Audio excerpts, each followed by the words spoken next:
더불어민주당 대선 경선에 나선 이재명, 이낙연 두 후보 간의 신경전이 이어지는 가운데 후보들의 공약 경쟁도 달아오르는 모습입니다. 네, 국회에 나가 있는 취재기자 연결합니다. 이승국 기자.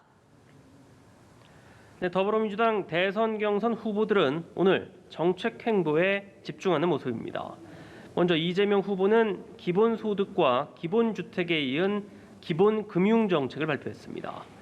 국민 누구나 최대 1,000만 원을 20년 동안 3% 전후 금리로 대출받을 수 있도록 하겠다는 게 핵심인데요. 이 후보는 금융에 가장 취약한 20, 30대 청년부터 시작해 전 국민으로 확대해 나갈 방침이라고 설명했습니다. 이낙연 후보는 의료 서비스 격차에 따른 국민 건강 불평등을 해소하겠다며 전 국민 주치의 제도 공약을 공개했습니다. 1차 의료기관을 중심으로 국민 개개인에게 자신의 생활과 질병을 관리해주는 전담 의사를 두겠다는 건데요. 이 후보는 대통령만이 아니라 국민 모두가 주치의를 갖는 국민 주치의 시대를 열겠다고 밝혔습니다. 정세균 후보는 주택 280만 호를 공급해 집값을 2017년 수준으로 되돌리겠다는 부동산 공약을 내놨습니다. 임기 안에 공공임대주택 100만 호, 공공분양주택 30만 호, 그리고 민간에서 150만 호를 공급하겠다는 건데 공공임대주택 재원은 주택도시기금과 공공임대를 위한 일반 예산을 활용하겠다고 설명했습니다. 한편 민주당 송영길 대표는 취임 100일 기자간담회를 열었습니다. 민주당 대선 열차가 대선 승리라는 목적지에 무사히 도착할 수 있도록 소명을 다하겠다며 경선 주자들을 향해선 원팀 정신을 거듭 강조했습니다. 송 대표 발언 들어보시겠습니다. 승리와 화합의 200일로 달려가야 합니다. 이를 위해 어느 대선 후보자 개인이 아닌 민주당 전체가 승리하는 경선을 만들어야 합니다.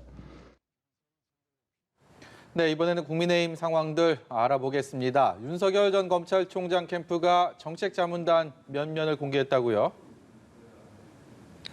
네, 국민의힘 윤석열 전 검찰총장 캠프는 경제와 사회, 외교안보, 교육 등 4개 분과 42명의 정책자문단 1차 명단을 발표했습니다. 경제분과는 김소영 서울대 경제학부 교수가, 사회분과는 안상훈 서울대 사회복지학과 교수가 각각 간사를 맡아 자문단을 이끕니다.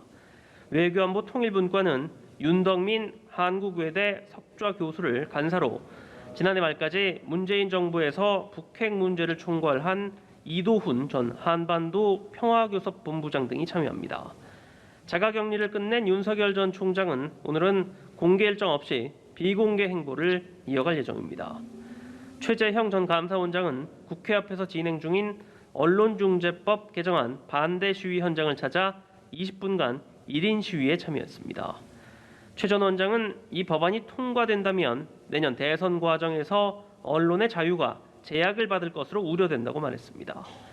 앞서 자신의 SNS에는 부동산 정책은 공공이 아닌 시장이 문제 해결의 주체가 되어야 한다는 글을 올려 1주택자의 보유세와 양도세 부담을 대폭 완화해야 한다고 주장하기도 했습니다.